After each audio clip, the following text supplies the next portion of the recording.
Son bir ayda öğrencilere tavsiyem benim eksiklerini tamamlaması. Şimdiye kadar gördüğü derslerle ilgili hangi konuda problemi varsa, eksiği varsa onları bir tekrar etmesi, böyle stres haline getirmemesi, kendine güvensin, uzun bir yıl emek verdikten sonra sınava girerse eminim ki yani güzel bir net yapacaktır. Öğrencilerin bu anlamda en büyük destekçisi olan ebeveynlerine büyük işler düşüyor. Öğrencilerin psikolojisi anlamında. Tabii biz öğretmenlerine de düşüyor. Çevrelerindeki güvendiği eşine, dostuna, amcasına, kuzenlerine de birçok iş düşüyor. Nasıl olacak, nasıl edecekten ziyade öğrenciyi her anlamda desteklemeleri gerekiyor. Hayatının dönüm noktası bu sınava bağlı değil sonuçta çocuğun. Hayatı bundan ibaret de değil. Yani bunu çocuğa güzel bir şekilde ifade etmesi gerekiyor. Onun yani kötü de yapsa, iyi de yapsa onun yanında olduğunu göstermeleri gerekiyor. Eğer ebeveynleri, eğer çevresindeki öğretmenleri, kuzenleri, amcası, dayısı. Bu anlamda öğrencilere yani sınava giren öğrencilere destek olurlarsa eminim ki öğrenci daha özgüvenli girecektir.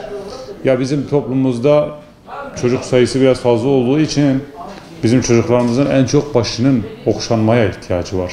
Bence çocuklarının başlarını okşamaları gerekiyor. Her anlamda onların yanında olduğunu göstermeleri gerekiyor.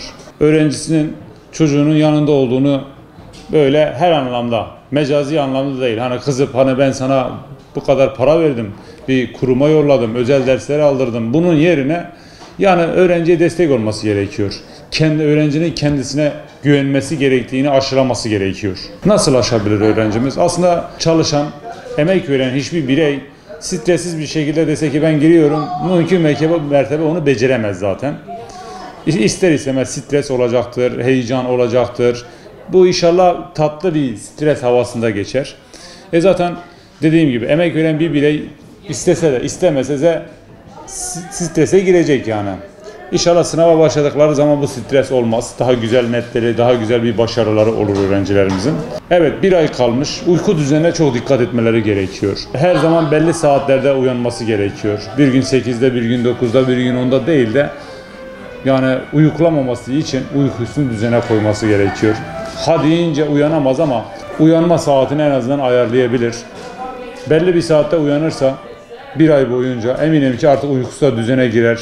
Sınava girdiği zaman uyuklama problemi yaşamaz en azından. Ya öncesinde gitsin, kesinlikle hangi okulda giriyorsa, hangi kurumda giriyorsa gitsin öncesinde sırasını kontrol etsin, yerini kontrol etsin. Kesinlikle son güne bırakmasın. Bu o kadar ciddi bir şeyse son gün acaba bu okulun yeri neredeydi? Yok kuzenim tanıyordu, falan tanıyordu, filan tanıyordu.